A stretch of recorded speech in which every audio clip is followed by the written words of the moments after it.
A hydrogen atom, initially at rest in its ground state, absorbs a photon of frequency mu1 and ejects the electron with kinetic energy 10 volt.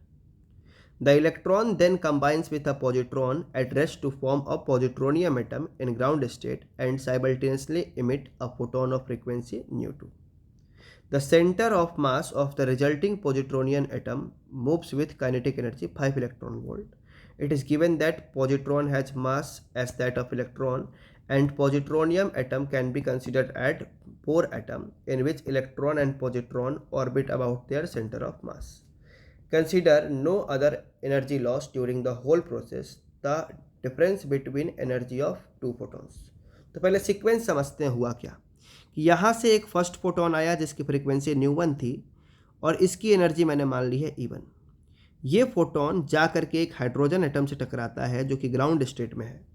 तो इस photon से कौन energy absorb करेगा? तो इसके electron energy absorb करेगा और वो क्या करेगा कि आयोनाइज हो जाएगा। बट ये केवल आयोनाइज नहीं हुआ है, आयोनाइज होने के साथ साथ इसके पास 10 इलेक्ट्रॉन वोल्ट की एनर्जी है। तो पहले इतने पीस ऑफ इंफॉर्मेशन से हम E1 निकालते हैं। तो जो भी फोटोन एनर्जी लेकर के आएगा वो दो पार्ट में जाएगा। एक तो इस इलेक्ट्रॉन को इससे फ्री करने के लिए, मतलब आयोनाइजेशन एनर्जी, और साथ में जो एनर्जी बच जाएगी वही ये इलेक्ट्रॉन लेकर चला जाएगा। तो E1 लिख सकते हैं e ionization plus kinetic energy of electron.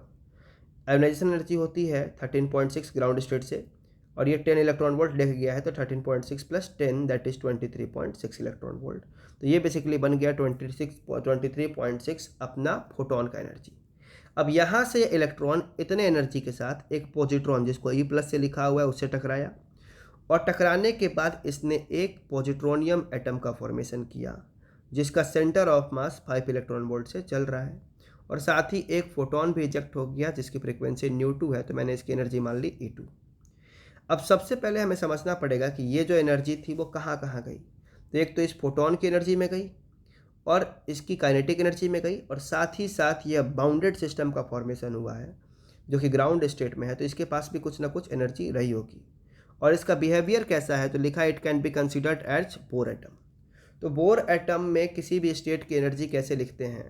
तो nth लेवल की एनर्जी लिखी जाती है En equals to minus mu e square upon 8 epsilon naught h square z square by n square. बाकी टर्म्स क्या हैं? तो म्यू कहलाता है इसका रिड्यूस्ड मास, ई इलेक्ट्रॉन की का चार्ज जो कि यहाँ भी इलेक्ट्रॉन ही घूम रहा है, Z atomic number, n number of shell या number of energy level, epsilon naught permittivity and h Planck's constant. तो बेसिकली हमें यहाँ से ये देखना है कि जो nth लेवल की एनर्जी होती है वो सिस्टम के रिड्यूस्ड मास के डायरेक्टली प्रोपोर्शनल है। तो जब हम हाइड्रोजन एटम में होंगे तो बीच में प्रोटॉन होगा न्यूक्लियस में, और उसके चारों तरफ इलेक्ट्रॉन घूम रहा होगा। तो इसका रिड्यूस्ड मास लिखा जाएगा mass of electron into mass of proton divided by mass of electron plus mass of proton. अब चूंकि मास ऑफ प्रोटॉन बहुत बहुत बड़ा है तो मैं इसको इग्नोर कर सकता हूँ, तो नीचे बनेगा mp से mp कट जाएगा तो मास ऑफ इलेक्ट्रॉन। तो मैं जनरली यही देखने को मिलता है, यहाँ पे me देखने मिलता है बुक्स में। तो हाइड्रोजन एटम का जो एनर्जी है वो बेसिकली मास ऑफ इलेक्ट्रॉन के प्रोपोर्शनल है। पॉजिट्रोनियम में क्या होगा? तो एक इलेक्ट्रॉन एक प्रोटॉन पॉजिट्रॉन जो सेंटर ऑफ मास के अबाउट घूम रहे हैं। तो इसका जब म्यू लिखेंगे तो mass of electron into mass of positron जो कि बराबर ही है, divided by mass of electron plus mass of proton, तो ये बन जाएगा me/2। तो पॉजिट्रोनियम एटम का ग्राउंड स्टेट का एनर्जी डायरेक्टली प्रोपोर्शनल होगा mass of electron divided by 2 के। अब अगर मैं 1 डिवाइडेड बाई 2 कर दूं तो energy of hydrogen divided by energy of positronium, mass of electron यहाँ से आया और मास ऑफ इलेक्ट्रॉन बाई 2 यहाँ से आया, तो ये me से me कट जाएगा, ऊपर चला जाएगा अपने पास 2। अब मुझे पॉजिट्रोनियम वाली एनर्जी चाहिए, तो ये इधर गया तो 2 नीचे आ जाएगा, तो this EP will be EH/2। EH हमको ग्राउंड स्टेट में पता है -13.6 इलेक्ट्रॉन वोल्ट, तो डिवाइडेड बाई 2 -6.8 इलेक्ट्रॉन वोल्ट। तो ये जो यहाँ फॉर्मेशन हुआ इस बाउंडेड सिस्टम के पास एनर्जी आ गई -6.8 इलेक्ट्रॉन वोल्ट। तो अब देखते हैं इस एनर्जी का ये पार्ट यहाँ गया और ये बाउंड करने में गया, तो हम लिख पाएंगे kinetic energy of electron will be equals to energy of positronium atom that is bound state में है, plus energy of centre of mass जो काइनेटिक एनर्जी वो लेके चल रहे हैं, plus energy of second photon.